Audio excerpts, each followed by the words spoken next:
નામ રાજપરા લક્ષ્મણભાઈ, મૃતક ઘનશ્યામભાઈ એમના હું નાના ભાઈ છું. અને આવતીકાલે એટલે કે 12મું એની વિધિ છે. તો સગા સંબંધી જાયું ભાઈઓ કુટુંબ ઘરે આવવાથી ડરે છે અને માહોલ એવો પેદા કરી દીધો છે કે જેટલા બહાર નીકળશે એટલાને પકડી લઈશું. એટલે ઘરે આવવામાં બીવે છે.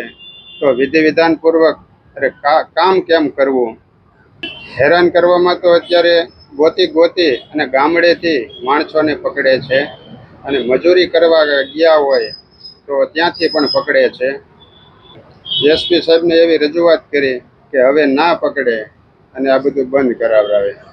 એ લેન્ડ ગ્રેબિંગનો કેસ ઘનશ્યામભાઈ લડતા હતા, એમાં 6 આરોપી પકડાણા.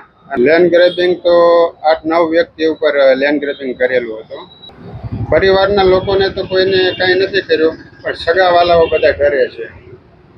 હા, અહીંયા ઘરે આવતા ડરે છે.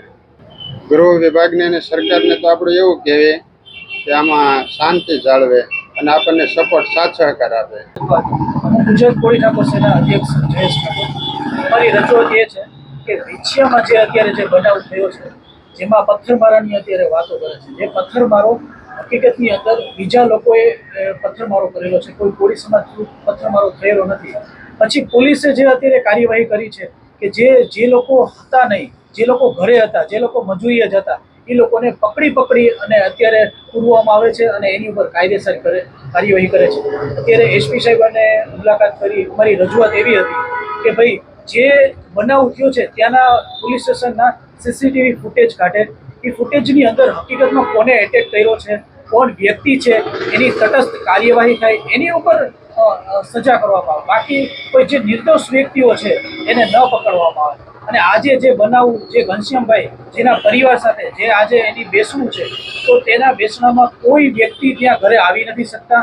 પોલીસનું ત્યાં એટલો અત્યારે ત્રાસ છે કે પબ્લિક જે પણ અહીંયા જોવે છે એને પકડીને અંદર નાખી દે છે. આપ એમ કહો છો કે કોળી સમાજ દ્વારા હુમલો કરવામાં નથી આવ્યો, કોઈ પણ એક કાસ્ટ દ્વારા, તો પોલીસે બે આવે છે, તો આપ કહો છો કે જે મુકેશ રાજપરા અને નવનીત સોલંકીભાઈ જે આગેવાન છે કોળી સમાજના, એને તો આ જે બનાવ થયો એની 2 કલાક પહેલા તો એની અટકાયત કરી દીધી હતી. જ્યારે બનાવ થયો અને જ્યારે પકડવામાં આવ્યા છે જે 84 લોકો, તેમાંથી 7 જણા તો કોળી સમાજના છે જ નહીં, એ અલગ કાસ્ટના છે. જે એફઆઈની અંદર જે 7 જણા નામે છે, જેમાંથી 1 અને 2 જે વ્યક્તિ કે જે સમાજના છે, જે આરોપીના સગા ભાણિયા છે અને બાકીના બીજા છે એ એના મિત્ર છે. એટલે આ ઉશ્કેરાટ કરી અને આ પથ્થરમારો કરેલો છે. અને જ્યારે લેડીઝ ઉપર જ્યારે પથ્થરમારો થયો અને ત્યાંથી એવા શબ્દો અંદર બોલવામાં એ લોકો તરફથી આવ્યા અને એના કારણે આ પથ્થરમારો બીજા લોકો પર કર્યો. પોસ્ટ વાયરલ થઈ હતી, પણ ત્યારે કલેક્ટર સાહેબે અને એસપી સાહેબે જ્યારે મામલતદારમાં ધરણા કરેલા હતા ત્યારે એને બાંહેધરી આપી હતી અમને કે જ્યારે પણ આ આરોપીઓ પકડાશે ત્યારે એનું રીસ્ટ્રક્ચર કરવામાં આવશે પબ્લિકની સામે.